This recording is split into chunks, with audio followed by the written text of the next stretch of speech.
자, 이 시간에 우리 칭의에 대한 얘기를 좀 하도록 하겠습니다. 칭의, 구원론에 있어서 칭의에 대한 얘기를 하는데, 우리가 구원론이라고 하면 로마서 8장 30절부터 얘기를 하면, 로마서 8장 30절에 하나님이 미리 정하신 그들을, 예정하신 그들을 어떻게 해요? 부르시고, 소명, 부르신 그들을 의롭게 하시며, 칭의, 의롭게 하신 그들을 또한 영화롭게 하셨느니라, 이렇게 얘기를 했어요. 자, 이게 이제 구원은 여기서부터 여기까지가 다 구원인데, 로마서 8장 30절에는 4개만 얘기를 했지만, 다른 성경 구절을 참고했을 때, 구원에 해당되는 것이 소명과 칭의 사이, 학자들이 놓는 거예요.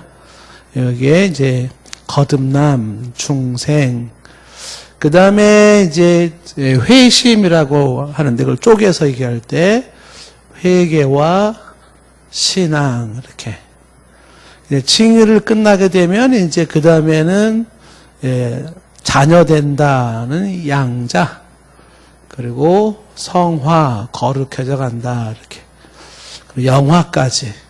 그러니까 하나의 구원은 예정에서부터 영화까지가 다 연결이 되어 있는 거예요. 그러니까 여러분이 언젠가 믿음을 갖게 되었다 그러면 그 믿음을 갖게 된 그 배후에 이제 회개, 중생, 소명 예정이 있었던 것이고 믿음을 가졌다는 건 칭의, 양자, 성화, 영화까지 이렇게 된다는 거죠.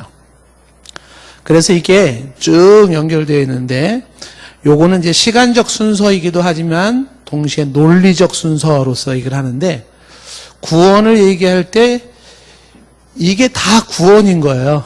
구원에 대한 또 다른 설명 혹은 구원에 대한 또 다른 관점에서 이야기할 때 이쪽 관점에서는 이게 구원이다. 저쪽 관점에서는 이게 구원이다. 이쪽 관점에서는 이게 구원이다. 이렇게 말할 수 있는 거죠. 그래서 이제 우리가 지난주에 신앙에 대한 얘기까지 했고요. 오늘은 이제 구원론에 있어서 이 칭의라고 하는 요 내용을 이제 우리가 좀 생각을 좀 하려고 합니다. 칭의. 자, 그러면 한번 오늘 정리를 하나하나 해봐야 되는데, 먼저, 칭의라는 말의 뜻이 뭐냐? 칭의란 뭐냐? 이렇게. 칭의라는 이 말의 뜻이 뭔가? 여기서 칭의는 한자 표기잖아요. 이걸 풀어서 간단하게 얘기하면, 칭한다, 의롭다고 그런 뜻이에요. 그래서 의롭다고 칭한다 혹은 의롭다고 여겨준다 이런 거죠. 이게 칭의죠. 그러니까 의롭다고 여겨준다, 칭한다. 이게 이제 칭의 이렇게 생각하시면 됩니다. 그러니까 이 칭의라고 하는 요거는 법정 용어예요. 법원에서 법정에서 쓰는 용어인데. 이런 거죠. 죄인을 향하여 그래 너는 죄가 없다고 여겨주지 이렇게 법원이 선포를 해주는 거거든요. 무죄 선언을 해주는 거죠. 그러니까 이 죄인이 이렇게 있는 사람한테 이 사람한테 의롭게 만들어주는 게 아니에요. 의롭게 만들어주는 게 아니라 너는 여전히 죄인이야. 그렇지만 죄인인 너를 의롭다고 여겨줄게 이렇게 되는 거죠. 그러니까 존재 자체를 의롭게 바꿔놓는 게 아니라 너는 죄인인데 의롭다고 여겨주겠다. 칭의라는 거죠. 그러니까 이제 이 칭의라고 하는 거를 구분시켜서 이렇게 생각하면 좋겠죠. 중생하고 이제 비교를 해보면 더 정확할 수가 있죠. 그러니까 중생이라고 하는 거는 다시 태어난다 그랬잖아요. 그래서 중생은 존재의 변화, 그러니까 존재로 다시 새로운 존재로 다시 태어나는 거예요. 중생은 그래서 중생은 새롭게 태어나는 거를 중생이라는 거죠. 이런 그러니까 이제 정말 원숭이가 갑자기 사람이 된 무슨 고양이가 개가 된 것처럼 전혀 다른 종류로 다시 태어나는 거죠. 존재 변화라는 것은 새롭게 태어나는 거예요. 그러니까 옛날에 내가 아니라 전혀 다른 존재로 다시 태어나지는 거를 중생이라고 하는 거예요. 중생 얘기를 한 것처럼. 그래서 이 중생이라고 하는 건 이건 하나님의 주권적인 역사로 신비한 역사죠. 이 육체 덩어리는 예수님 믿기 전과 후가 똑같아요. 똑같은 육체에 똑같은 혈액형이에요. 바뀌진 않았어요. 그런데 영혼의 본질이 사망의 존재에서 생명의 존재로, 이 죄와 사망의 사탄의 그 굴레 아래 있었던 시커먼 존재가 중생이라고 하는 것은 해방된, 죄와 사망에서 사탄에서 해방된 하얀 존재로 다시 태어나 버렸어요. 영혼의 상태가. 그것이 이제 중생이라 해서 존재의 변화, 이렇게 이야기할 수가 있는 거죠. 그렇다면 칭의는 뭘까요? 칭의는 이건 존재의 변화가 아니라 신분의 변화죠. 신분. 그러니까 죄인이라는 신분에서 의인이라는 신분으로 변화되는 건데, 요거는 이제 여기 말한 것처럼 칭의는 의롭다고 여겨줌, 이렇게. 그러니까 중생은 존재가 달라지는 거고 칭의는 존재가 달라지는 건 아니에요. 그냥 너는 여전히 죄인이야. 그런데 너에게 뭐를 붙여준다? 의롭다고 여겨준다는 거죠. 그러니까 중생이니 회개인이 신앙인이 칭의니 이런 것들이 다 똑같은 하나의 상태를 이쪽에서는 중생이라 표현할 수 있고 이쪽에서는 칭의라 표현할 수 있는 그 표현이 설명이 이렇게 저렇게 설명이 될 수 있는 것들이에요. 그랬을 때 우리가 이제 의롭다 여겨주는 칭의라는 이야기를 지금 하는 건데 이제 이거를 이제 왜 이 얘기를 하냐고 하면 한마디로 간단히 이렇게 말할 수가 있어요. 여러분들이 이제 예수님을 믿지 않습니까? 그러면 이제 질문을 던지겠죠? 예수님 믿는 당신은 죄인이요, 의인이요? 이렇게 물으면 여러분 뭐라고 말하시겠습니까? 여러분 죄인이에요, 의인이에요? 의인이라고 말하기에는 조금 양심 있게 에름직하시죠?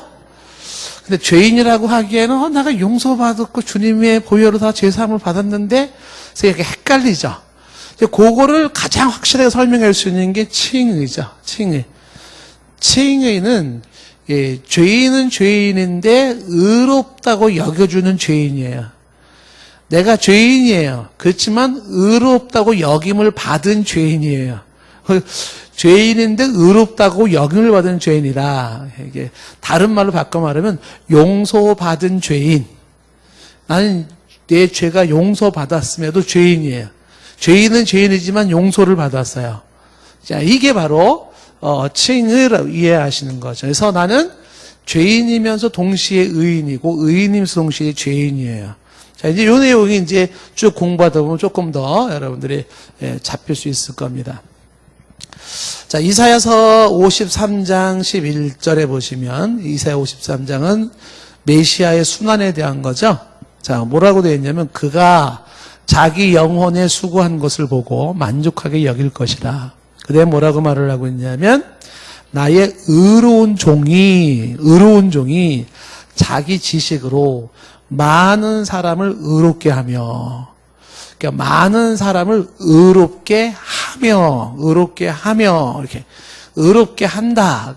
의롭게 만들어주겠다. 그 의로운 종이신 메시아가 많은 사람을 의롭게 하겠다. 또라는 것은 이제 그래서 된 거죠. 그래서 그들의 죄악을 친히 담당하시리로다. 이렇게 되는 거죠. 그러니까 그 의로우신 그분이 친히 죄악을 담당하심으로써 죄인인 많은 사람들을 어떻게 의롭게 해주실 그 메시아가 오실 것이다. 이렇게 말하는 거죠. 자, 이걸 좀 이렇게 설명할 수가 있습니다. 만약에 여러분들이 이제 좀 잘못 오해하면 또 이게 또 불쾌하게 들릴지도 모르겠는데 자식이 죄를 지었어요. 큰 죄를 지었어요. 그래서 법원에서 재판을 받게 됐는데 재판관이 이제 얘기를 하는 게 너의 그 죄가 너무 커. 그래서 너는 이러이러한 죄는 형법 몇 점 몇 조에 의해서 혹은 뭐 민법 몇 점 몇 항에 의해서. 그래서 결론을 딱 내렸는데 뭘 내렸냐면 사형을 내린 거야, 사형. 그래서 사형수가 되어버렸어요. 그래서 이제 죽음을 기다리고 있는 이 자식이 죽음을 기다리고 있는 어느 날 재판관에 다시 부르는 거예요. 부르더니 너는 이러이러한 끔찍한 죄를 졌기 때문에 너는 사형이야. 너는 죄인이야. 그렇지만 지금 이 순간에 너에게 내가 죄가 없다는 무죄 선언을 주겠어. 너는 의인으로 내가 선포하겠다. 그러는 거예요. 여전히 죄인인데 너를 의롭다고 내가 선포해 줄게. 그러는 거예요. 그러니까 이 아들내미가 어떤 생각을 들겠어요? 나 여전히 나는 이 못된 짓을 했는데 나는 이 벌을 받아야 되는데 왜 나한테 죄가 없다고 무죄 선언을 해주려고 그러지? 사형선까지 받았는데 근데 나중에 알고 보니까 내가 받아야 될 사형을 엄마가 받은 거, 아니, 아빠가 받았다고 할게요. 아빠가 받은 거야, 아빠가. 또, 듣는 엄마 기분 나쁠까봐. 아빠가 대신 받아준 거야, 아빠가. 그래서 네가 받아야 될 사형을 네 아빠가 대신 받아줬기 때문에. 그래서 너는 여전히 죄인이지만 그 아빠가 치루어준 죄값으로 인해서 너를 의롭다고 선언하겠다. 죄인이지만 의롭다고 선언해 주겠다. 너의 죄값을 대신 치러준 분이 계시기 때문에. 그러니까 우리가 하나님 앞에서 죄인인데 근데 하나님이 의롭다고 선언을 해주세요. 이윤즉슨 내가 받아야 될 죄값을 대신 죄값을 받아 치러주신 분이 계시기 때문인 거죠.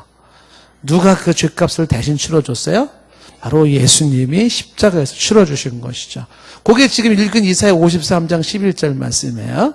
많은 사람을 의롭게 해서 그래서 그 죄악을 담당하겠다 이렇게 말을 하고 있는 거죠. 그러니까 여기서 중요한 단어는 중요한 게 뭐냐면 선하게 거룩하게 하겠다 이 개념이 아니에요. 그게 아니고 강조점이 뭐냐면 의롭다고 여겨주겠다. 의롭다고 간주해 주겠다.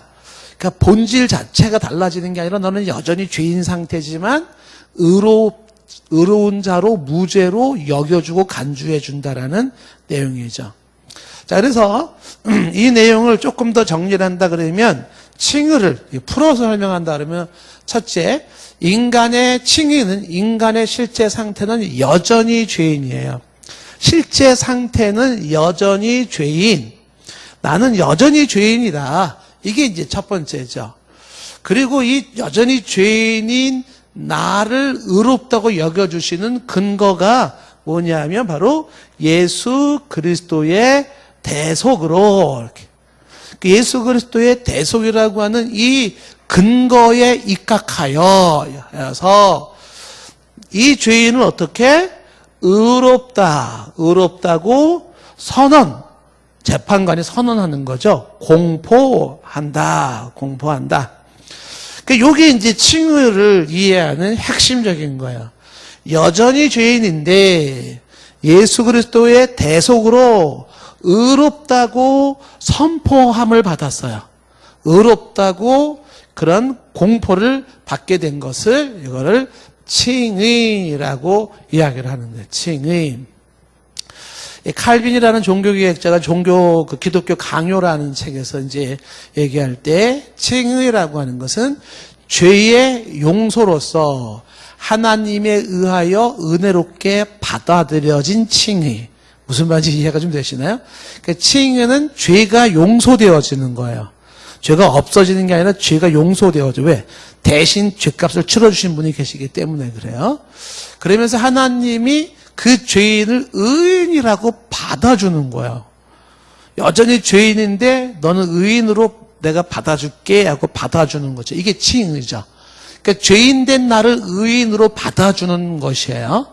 죄 용서를 함으로써. 근데 이렇게 되기까지는 바로 그리스도가 대신 죄값을 치루어 주신 그러한 뜻이 있다라고 하는 것입니다. 자, 그래서 이 칭의라고 하는 거를 특징을 얘기를 한다 그러면 특징 여기서 얘기한 것일 수 있는데 첫 번째 특징이 뭐냐면 칭의에서는 제일 중요한 첫 번째 특징이 뭐냐면 칭의의 근거는 예수 그리스도의 뭐예요? 바로 예수 그리스도의 대속.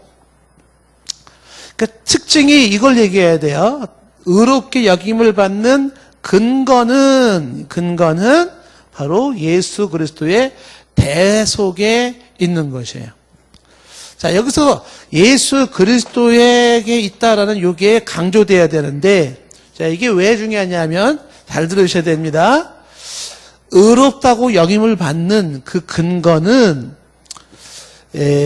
나의 노력, 나의 선행, 나의 고행, 나의 수행, 나의 뭐뭐뭐에 근거한 게 아니라는 거예요. 그러니까 칭의를 말할 때 이것 가지고 얘기하면 안 되는 거예요. 여러분들이 얼마큼 착하게 살았어요? 여러분들 얼마큼 구제사업 많이 했어요? 여러분 얼마만큼 고행했습니까? 금식했어요? 도 닦았어요? 이런 걸로 얘기하면 안 된다는 거예요. 칭의의 근거는 그런 걸로 얘기하는 게 아니라 칭의의 근거는 예수 그리스도의 대속으로 이게 근거가 되는 거죠. 그러니까 의인이니 죄인이를 얘기할 때는 근거를 나한테서 찾으면 안 되는 거야. 나한테서 찾지 말고 근거를 십자가에서 피 흘려 돌아가신 예수님한테서 찾아야 되는 거야. 근데 요거를 사람들이 자꾸만 어떻게 착각하고 있냐면 자꾸 자기한테서 찾는 거예요. 의의 근거를. 그 의의 근거를 자기한테서 자꾸 찾으려고 하니까 죽었다 깨어나도 의인이 안 되죠. 어느 인간이 자신의 노력과 수행으로 거룩 자체이신 그 하나님 앞에서 너 깨끗하다 라고 하는 말을 들을 수 있는 인간이 누가 있겠어요? 그런 인간이 있다면 그건 인간이 아니죠. 그러니까 모든 인간은 연약하고 부족하고 넘어지고 쓰러질 수밖에 없어요. 아무리 천사처럼 산다 그래도 인간은 어쩔 수 없는 인간이에요. 그래서 인간이 가지고 있는 유한성으로 말미암아 수도 없이 연약한 모습을 보이는 게 인간인데, 그래서 인간은 인간 자기 스스로의 모습 속에서는 의로움을 가져올 수 있는 근거가 없다. 그러니까 칭의는 100% 그리스도의 대속, 대신 속량해 주신 그분의 이 사건과 은혜 근거하에서 의를 논해야 되는 것이라는 거죠. 아시겠죠? 여러분들의 행위로서 혹은 나의 어떤 노력으로서 의를 이야기하려고 하지 마세요. 이렇게 되게 되면 이제 안 되는 거죠. 이단들의 특징이 뭐냐면 이쪽으로 자꾸 의를 얘기하려고 하는 것이에요. 지난번에 이제 많이 얘기했지만 칭의의 근거는 나의 어떤 노력과 선행에 근거하는 게 아니라 예수 그리스도의 대속에 근거한 것이다. 이게 첫 번째 얘기를 해야 되는 거죠. 자, 이 얘기는 이제 다른 말로 말하면 뭘 얘기하는 거냐면 이렇게 되는 거예요. 성경적으로 얘기한다 그러면 칭의는 예수 그리스도의 대속으로 인하여서 예수 그리스도의 의죠. 예수 그리스도의 의. 예수 그리스도의 의. 그러니까 이 예수 그리스도의 의가 다른 말로 이게 하나님의 의거든요. 하나님의 의. 그러니까 구분시키는 게 뭐냐면 내가 만든 나의 의가 아니죠. 요거를 가지고 옴으로써 의인이지 내가 만든 의로 의인이 아닌 거죠. 그래서 누구의 의냐, 누구의 의, 그리스도의 의 혹은 하나님의 의냐, 너의 의냐. 우리가 의로워지는 칭의는 나의 의로 의로워지는 게 아니에요. 그리스도의 의를 내가 가지고 와서 의롭다 이걸 받는 거야. 하나님이 그리스도를 통해서 만들어 놓은 그 의가 있는데 그 의를 내가 받아들임으로써 내가 의인이 되는 거지, 내가 선행을 해서 내가 의롭게 살아서 의로워지지는 않아요. 그렇게 의로워질 사람은 없어요.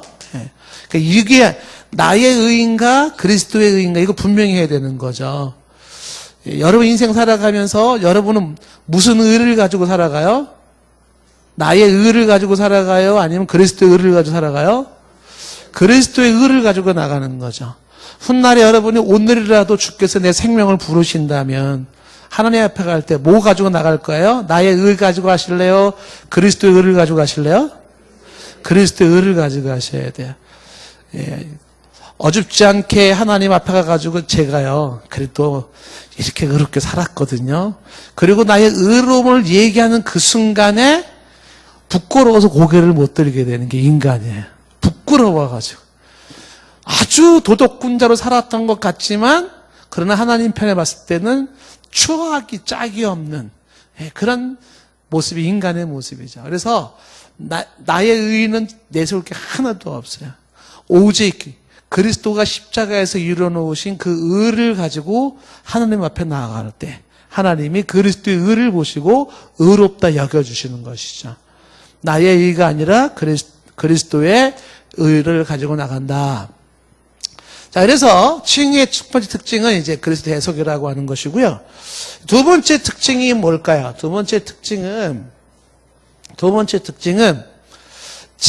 이 칭의는 오직 믿음으로 나의 것이 된다. 이 칭의는 오직 믿음으로 이렇게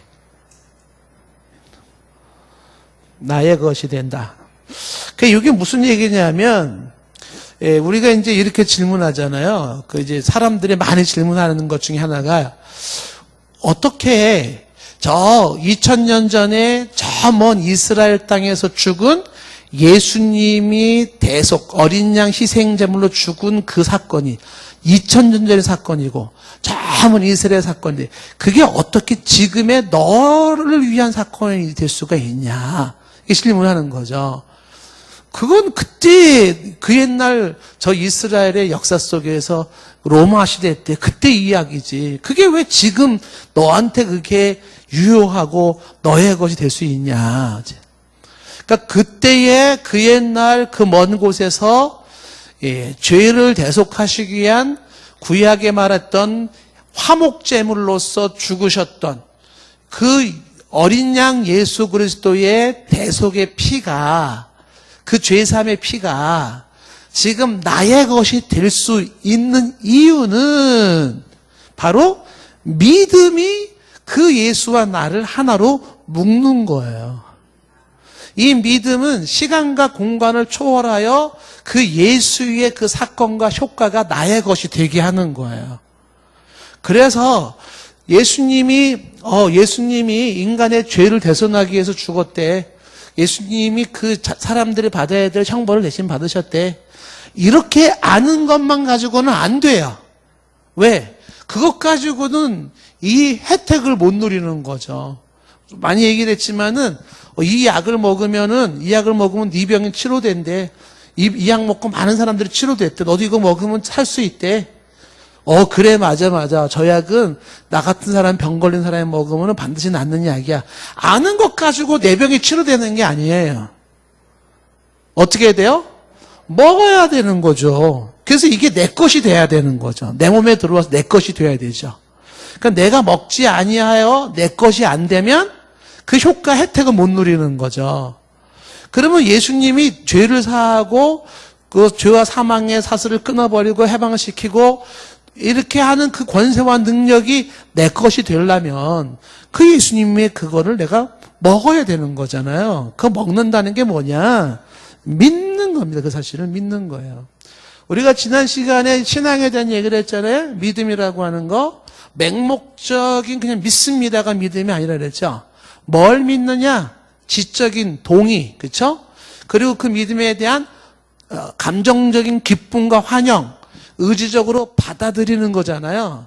받아들이는 거죠. 그러니까 예수님이 이렇게 십자가에서 이 땅에 오셔서 살아서 이렇게 하셔서 십자가 죽으심으로 구약 성경에서 수도 없이 해왔던 이야기들을 성취하셨어라는 이 사실을 알아야 되고 그 사실을 기쁨으로 어떻게 돼요? 환영하면서 내가 내 마음속에 받아들여야 된다는 거. 받아들여야 되는 거예요. 받아들인다.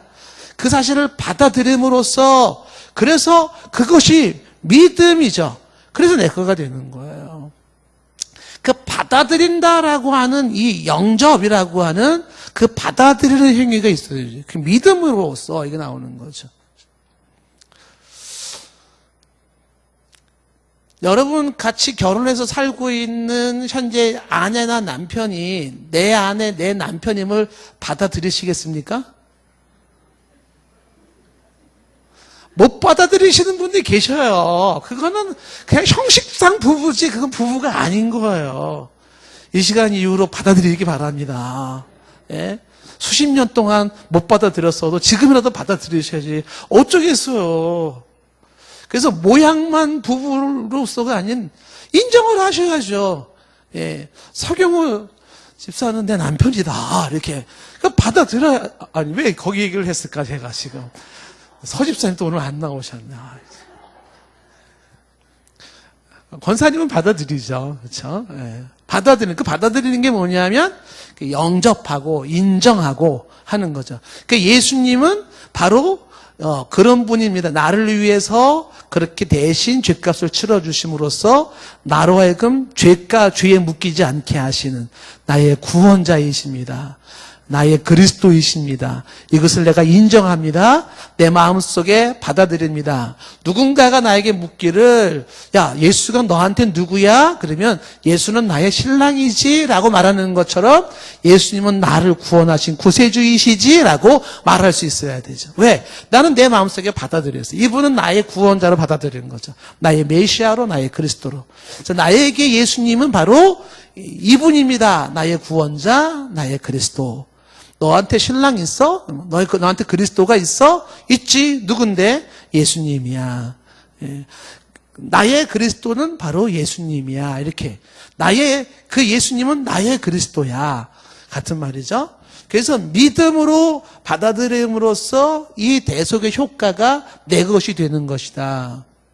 그래서 칭의는 오직 믿음으로 되는 거다라는 것입니다. 자, 로마서 4장 1절부터 한번 좀 내용이 좀 길지만 한번 좀 잠깐 보시면은요, 보세요. 그런즉 육신으로 우리 조상인 아브라함이 무엇을 얻었다 하리요? 아브라함 얘기가 나왔네요. 2절에 만일 아브라함이 행위로서 의롭다 하심을 받았으면, 행위로서 의롭다 하심을 받았다면 자랑할 것이 있겠지만 하나님 앞에서는 없다라는 거죠. 그러니까 행위로서 의롭다 하심을 받았다면 이라는 게 뭐예요? 이거잖아요. 이런 나의 노력과 수고로서 이거로서 너 정말 의롭게 살았네. 그러니까 너는 의인이야. 뭐 이렇게 행위로서 의롭다함을 받았다면 그러면 자랑할 게 있죠. 봐, 난 이렇게 살았어. 난 이렇게 잘 살았어. 자랑할 것이 있을 거예요. 그런데 하나님 앞에서는 없다라는 것은 아브라함조차도 하나님 앞에서는 자신의 행위로서 구원받은 게 의로워진 게 아니기 때문에 자랑할 게 없어요. 내가 하나님 앞에 나 이렇게 살았잖아요. 그러니까 하나님 나 받아주셔야죠. 이게 행위로 살았던 사람이에요. 그렇게 됐다면 자랑하겠지만 근데 하나님 앞에서는 바로 그렇게 의로워질 수 없다는 것은 행위로서 의로워진 아브라함이 아니라는 겁니다. 이어지는 3절 말씀에 성경이 그럼 뭘 말하느냐? 아브라함이 하나님을 믿음에 그것이 그에게 의로 여겨진 바 되었다. 그러니까 아브라함도요. 그가 어떤 행위를 하기 전에 이미 믿음으로써 의로워지는 거예요. 의로워지는. 지금 하나님이 아브라함을 의롭다 한 게 아브라함이 이삭을 바친 이후에 주어진 말이 아니에요. 아브라함이 이삭을 갖다 제물에 바쳐서 행위 대단한데 이건 창세기 22장이에요. 그런데 이미 창세기 15장에서 이 얘기가 나온 거예요. 아브라함은 하나님을 믿었음에 의로워진 거예요. 이삭을 바치기 전에 믿음으로 의로워진 거죠. 행위로 의로워졌던 게 아니에요. 그 믿음이 이삭을 바쳐도 하나님이 주신 이가 거두시고 거두시는 거 또 준다는 믿음이 있으니까 이삭을 바친 건 나중에. 행위는 믿음의 결과로 따라온 거예요. 행위는 믿음의 결과로 따라온 거예요. 그래서 아브라함은 행위로서 의로워진 게 아니라 믿음으로 의로워졌다. 이렇게 얘기를 하고 있는 거죠. 3절에 지금 그 얘기를 하고 있어요. 자, 4절에도 말하면 뭐라고 되어 있냐면 일하는 자에게 그 삭시 은혜로 여겨지지 아니하고. 그렇죠? 일하는 사람이 어떤 값이 집어넣어지면 어떻게 돼요? 그거는요, 은혜가 아니에요. 그건 뭡니까? 마땅히 받아야 될 대가, 보수죠. 그게 보수로 여겨지는 거죠. 내가 행위로서 얻어진 의라면 그건 은혜가 아니에요. 내 행위로 얻어진 의라면 그건 하나님의 은혜도 아니고 선물도 아니고 축복도 아니에요. 왜? 그건 내가 노력해서 내 노력의 대가로 내가 받은 건데 하나님의 은혜는 무슨 은혜야. 내가 이렇게 의를 얻으려고 내가 얼마나 고생을 했는데 그게 은혜가 안 되는 거죠. 그 하나님 앞에서 그렇게 해서 얻어지는 거라면 그건 보수로 여겨지지 은혜로 여겨지지 않는다는 거예요. 5절에 그런데 일을 아니할지라도 경건하지 아니한 자를 의롭다 하시네. 경건하지 아니한 자를 의롭다 하신대요. 그 일을 믿는 자에게는 그의 믿음으로 의를 여기셨으니, 그러니까 믿음으로 의로 여겼다. 그 성경이 지금 뭘 강조하고 있냐면 믿음으로 의로워진다는 걸 강조하고 있는 거예요. 너의 의로운 행동으로 의로워지는 게 아니라 주 예수 그리스도의 십자가의 대속을 믿음으로 의로워진다는 걸 얘기를 하고 있는 거예요. 그래서 이어진 6절 말씀에 일한 것이 없이 하나님께 의로 여기심을 받은 사람의 복이 있죠. 내가 여기 일한 것이 없이라는 게 뭐냐면 자격이 안 되는데 그런 뜻이에요. 나는 의인이라 자격이 안 돼. 의인이란 자격이 안 돼. 그런데도 의인이라 여겨지는 자들은 복 받은 자들이라는 거예요. 와, 너 복 되게 받았다. 왜 복 받았어요? 난 자격이 안 되는데 글쎄 나한테 의롭다는 훈장을 달아준 거 있지. 나는 내가 알아. 나는 정말 의롭다고는 명함도 못 내밀어. 근데 나한테 의롭다고 글쎄 왕관을 씌워주는 거 있잖아. 이게 뭡니까? 너 진짜 복 받았다. 이렇게 되는 거죠. 그래서 그 일한 것이 없는 사람이 하나님께 의로 여김을 받는 그 복에 대해서 다윗이 예언을 했죠. 뭐라고 얘기를 했냐면 7절에 불법이 사함을 받고 죄가 가려짐을 받는 사람들은 복이 있고, 이 죄가 사해진다, 불법이 가려진다는 건 죄인을 하지 않고 의롭다고 여겨준다는 거야. 이런 사람이 복이 있다고 다윗도 예언을 해 놓은 것입니다. 8절 말씀에 주께서 그 죄를 인정하지 아니하실 사람이 복이 있다. 죄를 인정하지 않는, 그 인정함을 받지 않는 자가 복이 있다라는 거죠. 시편 32편 나온 말이에요. 9절에 그런즉 이 복이 할례자에게냐 혹은 무할례자에게노냐, 무릇 우리가 말하기를 아브라함에게는 그의 믿음으로 여겼다 하노라 그랬잖아요. 이 할례 무할례 얘기가 갑자기 왜 나왔냐면 이스라엘 백성 사람들은 이제 할례나 무할례라고 하는 이거 가지고서 할례를 행했으면 말씀을 지켰으니까, 무할례는 할례 약속을 못 지켰으니까 뭐 이런 거로 얘기를 하는데, 그런데 할례나 무할례가 있기 이전에 할례 무할례는 아브라함보다 한참 후에 모세 때 나오는 이야기예요.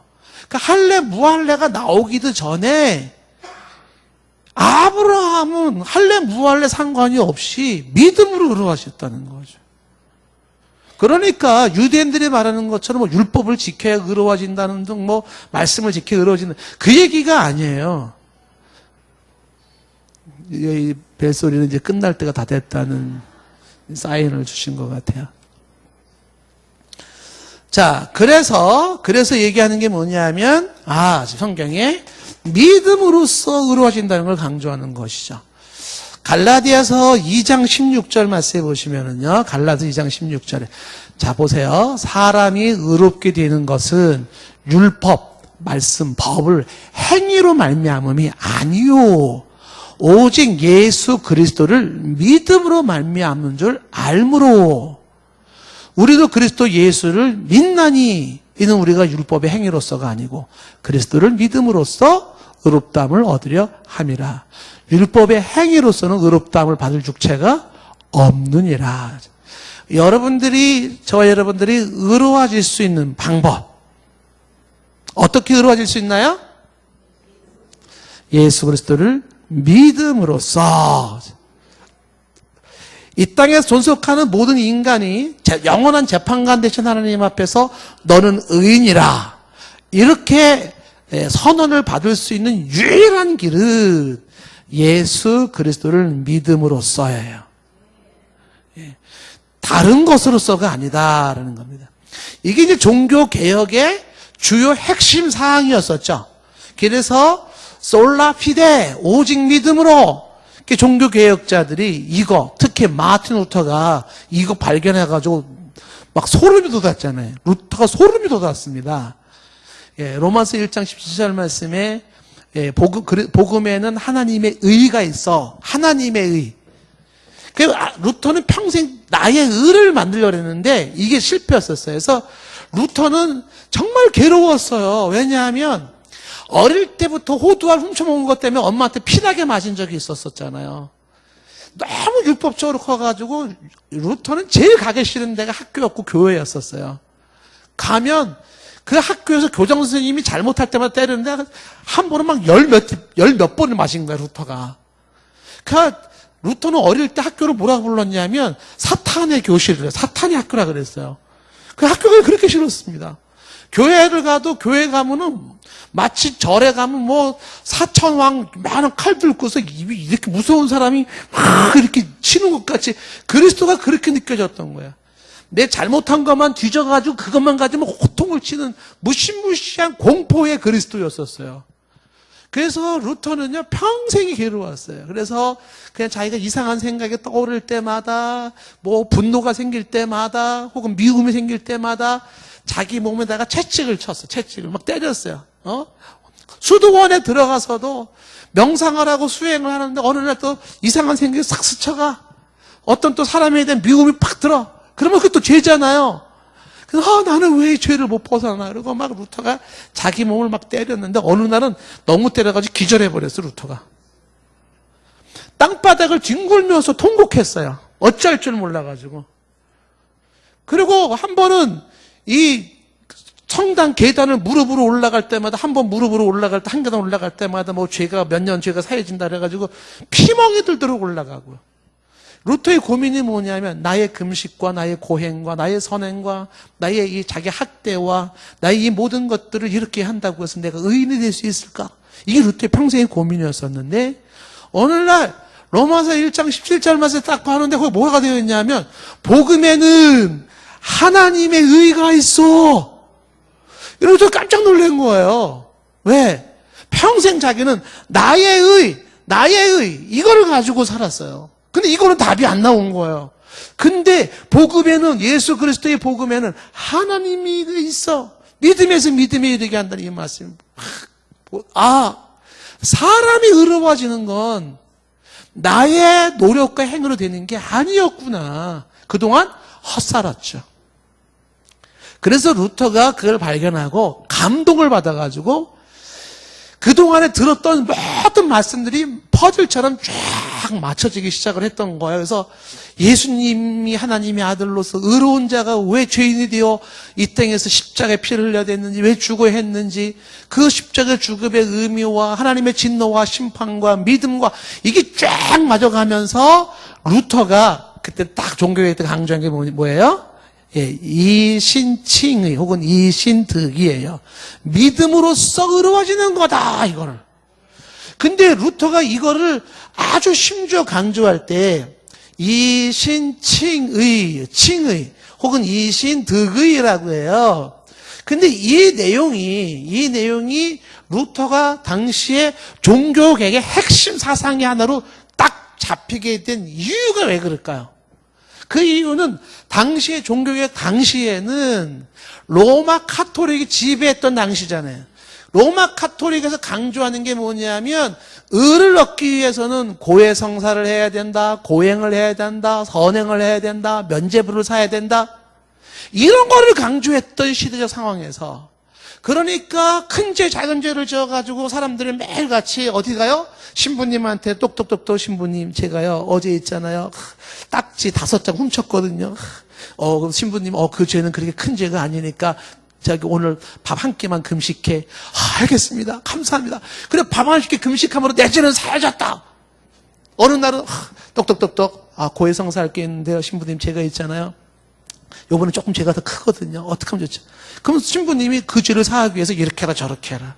그렇게 죄 사하는 어떤 행위를 주었고 심지어는 타락했던 모습 중에 하나가 교회에 돈을 만들기 위해서 돌아가신 분들의 죄까지 사해준다고 해서 신부가 죄 사는 증서를 써줬어요. 죄 사는 증서. 그게 면죄부라는 거예요. 그래서 그걸 가지고 돈 주고 샀어요. 큰 죄를 지은 사람에게는 뭐 비싸게 종이 쪽지를 팔아보는 거예요. 그래 그 종이 쪽지 가지고 내 죄가 용서됐다고 그러는 거예요. 그래서 돈을 챙기는 거예요. 근데 루터가 이걸 보니까 가관인 거예요. 그래서 교황계까지 이제 이건 대항을 한 거죠. 성경을 봐라. 사람이 죄사함을 받고 의로워지는 게 이렇게 되는 거냐. 내가 발견한 건 그게 아니더라는 거죠. 내가 발견한 건 뭐예요? 예수 그리스도의 대속을 믿음으로써 의로워진다는 사실이죠. 뭐 고행과 선행과 면죄부로 되는 게 아니라는 거예요. 그래서 종교개혁의 가장 뚜렷한 핵심 사항 중에 하나가 이게 되는 거죠. 이것이 가지고 있는 이게 오해가 되거나 와전되는 경우가 있어요. 그것 때문에 오늘날도 지금 막 뉴스거리가 말거리가 된다고 얘기했잖아요.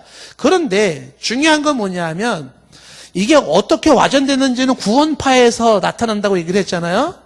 근데 이 부분은 기본적으로 놓치면 안 되는 거예요. 일단은. 그래서 예수 그리스도의 대속에 근거한 믿음으로써 의로워진다라는 것이고요. 그래서 세 번째 특징은 뭐냐면 이 칭의는 전적인 하나님의 은혜입니다. 칭의는 하나님의 은혜예요, 은혜. 아까 얘기한 것처럼 자격이 안 되는 내가 의롭다 여김을 받은 것은 하나님이 내게 주신 은혜인 것이죠, 은혜.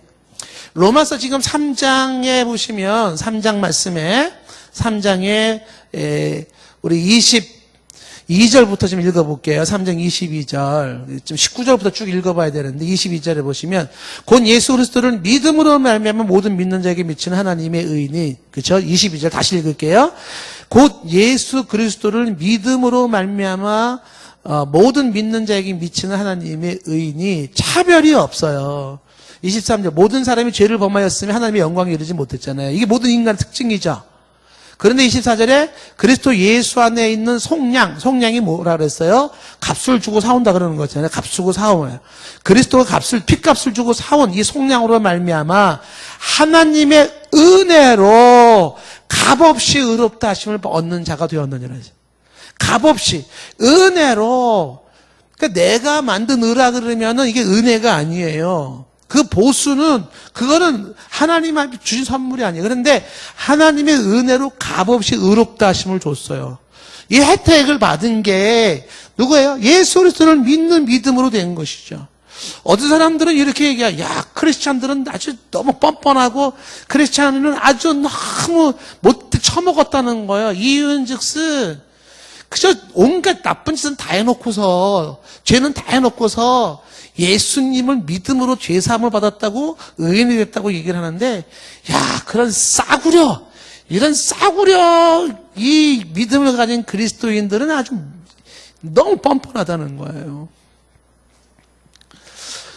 믿음으로써 예수 그리스도를 믿음으로써 의로워진다는 이 단순한 이야기가 싸구려가 아니에요. 왜 싸구려가 아니에요? 이 사실을 하나 만들어 놓기 위해서 하나님이신 성자가 이 땅에 내려와서 그가 치렀던 그 보혈의 순환의 고통의 아픔의 죽음의 그 값이 얼마나 처절한 건데 그게 무슨 싸구려입니까? 은혜를 은혜로 알지 못하는 게 문제죠. 여러분 예수 그리스도를 믿음으로 의로워진다는 이 단순 논리를 싸구려처럼 취급하지 않기를 바라요. 싸구려가 아니에요. 정말 눈물겹도록 받들을 수도 없을 만큼 감동적인 어마어마한 이 사실 앞에서 무릎을 꿇고 벌벌벌 떨어도 시원치 않을 만큼 어마어마한 대가를 지불하고 만들어 놓은 사건이에요. 이거를 믿음으로써 내가 의로워진다니 한 가지 사실이 하나님이 이 죄인을 얼마나 사랑하신 것인지 그 은혜고 그것이 하나님 주신 선물이다 하는 것입니다. 에베소서 2장 8절 9절 말씀에 뭐라고 말했습니까? 에베소서 2장 8절 9절 말씀에 분명히 나오잖아요. 뭐라고 되어 있냐면 너희는 그 은혜에 의하여 믿음으로 말미암아 구원을 받은 거예요. 이것은 너희에게서 난 것이 아닙니다. 너희가 난 게 아니에요. 너희들이 만든 게 아니에요. 하나님의 선물이라. 이어지는 9절 말씀에 행위에서 난 것이 아니기 때문에 누구든지 자랑하지 못한다라는 것입니다. 자, 그래서 바로 이 은혜로서로 하신다라는 거예요. 자, 근데 여기서 이제 세 번째는 칭의의 주의사항이 있어요. 칭의의 주의사항. 이건 다음 시간에 해야 될 것 같아요. 항상 이렇게 꼭 이렇게 주의사항. 얘기를 다 끝내지 않고 무슨 연속극 하듯이 꼭 아쉬울 때 다 끝내가지고, 전 연속극을 사실 싫어하거든요. 시작해서 끝을 봐야 되는데 꼭 아슬아슬하게 다 끝내놓고서 다음 시간 딱 이렇게 놓고 또 예고편도 쫙 보여주면은 승질 나가지고 연속극을 못 봐요. 근데 제 이 수요일 날 강의가 이 연속극처럼 또 이렇게 또 딱 요건 또 다음 시간에 이 시간에 또 이래 놓으니까 승질 나서 난 안 나온다 그러지 마시고 인내심을 가지고 나오시기를 바랍니다. 자, 오늘은 이제 요 주의사항은 다음에 보더라도 시간이 있기 때문에 오늘은 칭의가 구원의 서정이라고 하는 순서에서 칭의가 이런 거였구나. 의롭다 여겨주시는 거구나. 근거는 예수 그리스도고 믿음으로 되어서 하나님의 선물이구나. 여러분들은 용서받은 죄인들이에요. 그렇죠? 아멘이시죠? 예수님의 대속의 은혜로 의로워졌습니다. 사회자가 나와서 이제 마무리를 해야 되는데 제가 마무리를 하는 게 좋을 것 같아요.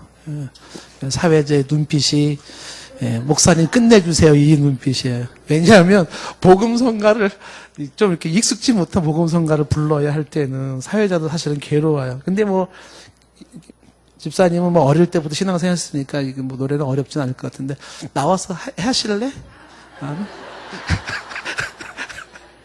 자, 우리 예수 안에 있는 자에게는 결코 정죄 없는 찬양하고 마치겠습니다.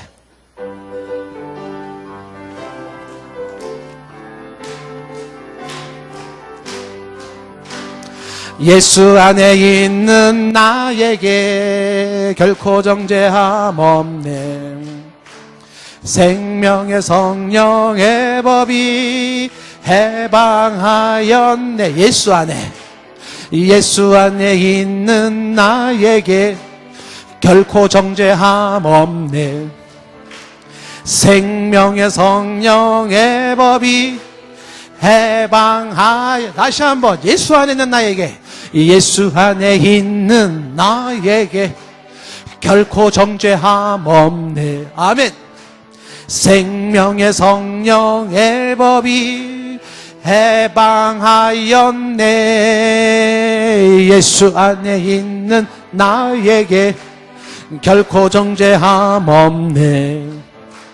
생명의 성령의 법이 해방하였네.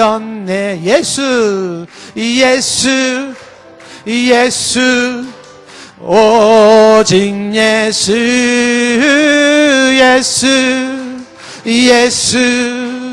오직 예수. 죄와 사망에서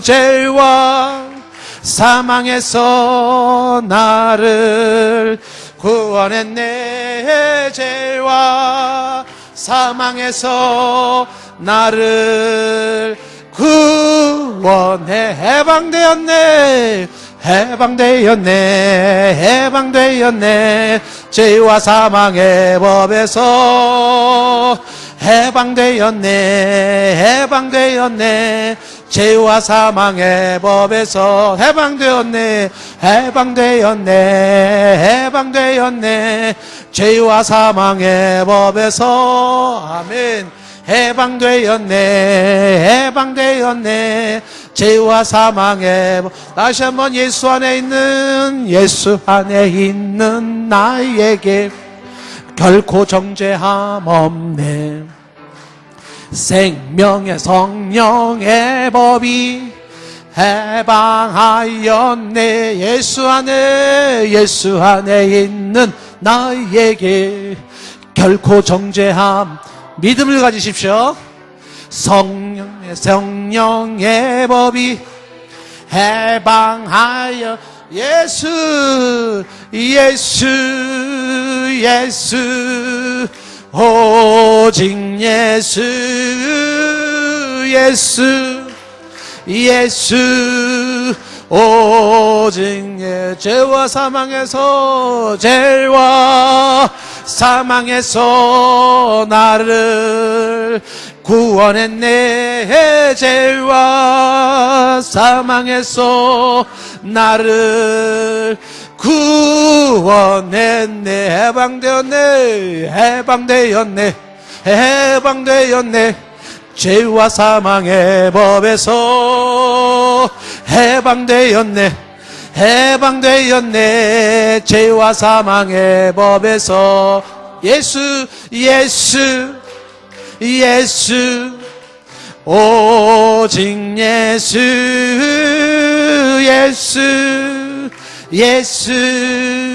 오직 예수. 아멘. 죄와 사망에서 나를 구원했네. 죄와 사망에서 나를 해방되었습니다. 해방되었네. 죄와 사망의 법에서 아멘. 해방되었네. 죄와 사망의 법에서 해방되었네. 죄와 사망의 법에서. 아멘이신가요? 해방되었네.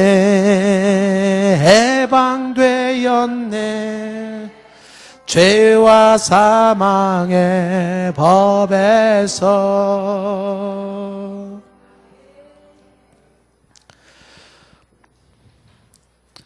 (70억의) 인구 중에서 예수 그리스도를 아는 사람들이 많지 않은데 내가 그 아는 자의 반열 속에 들어섰음을 크게 기뻐하며 감사합니다.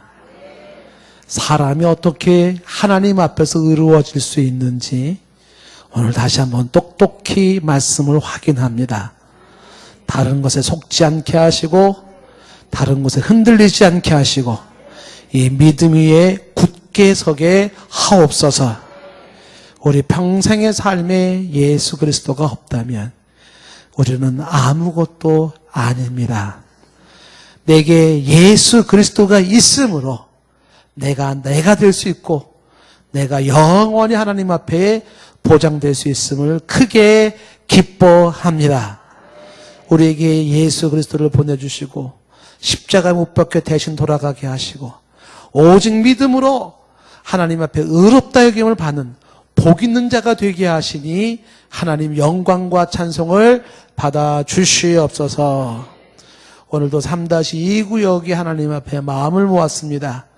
애쓰고 수고하는 구역장님, 부구역장님, 그리고 우리 구역 식구들, 교구장님 많이 사랑해 주시고 성령 충만하고 은혜 충만한 구역이 되게 하옵소서. 만날 때마다 믿음이 자라가고 받은 바 은혜를 나누며 감동할 수 있는 귀한 구역 되게 하옵소서. 오늘도 사모하며 나온 한 사람 한 사람 하나님 꼭 기억하여 주시고 내 모든 형편을 주님이 잘 아십니다. 하나님의 자비와 긍휼이 우리 가운데 임하게 하셔서 날 구원하신 그 은혜가 나의 일상의 모든 것까지도 구원하실 줄로 믿사오니 하루하루의 삶이 주 안에서 평강을 누리며 감사함으로 선한 인도하심을 받으며 나아가는 복된 심령들 다 되게 하여 주시옵소서. 우리 한 사람 한 사람의 심령과 우리의 사랑하는 자녀들 머리 위에, 그리고 우리 사랑하는 가족들, 부모님들, 교우들, 친지들 머리 위에, 세계 복음화를 이룰 대한민국 위에 하나님의 은혜가 있기를 원합니다.